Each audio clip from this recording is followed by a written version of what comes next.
ariko Shyaka sinanzi ko setsa bene aka kagera. uriya Shyaka ntumuzi wowe Titire. erega nawe Titire uramushyigikiye Devo. ariko nimureke ngira icyo mbisabira. tubwire rwose mu nyumve nabasabye ko duhura tugasangira nka Christian. Sinabatumiye nka Titire cyangwa umuyobozi w'ikigo nderabuzima cyane, sibyo? none sibyo biragukoraho kuri umuyobozi wacu koko?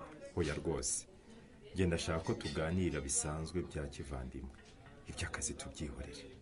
cyangwa urashaka kutubwira ko ugiye kudusezeraho Titire? Vuga Christian Devo.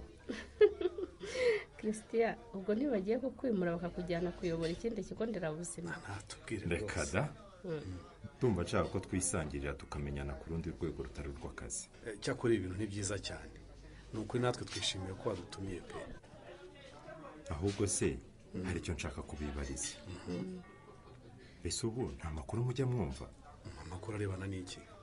nyine hari igihe ushobora gusanga abantu bagenda bavuga inkuru hanze zikaba arizo cyangwa atarizo. ariko ubwo iyo ari impamo biba bibaye wa mugani ugana karibu.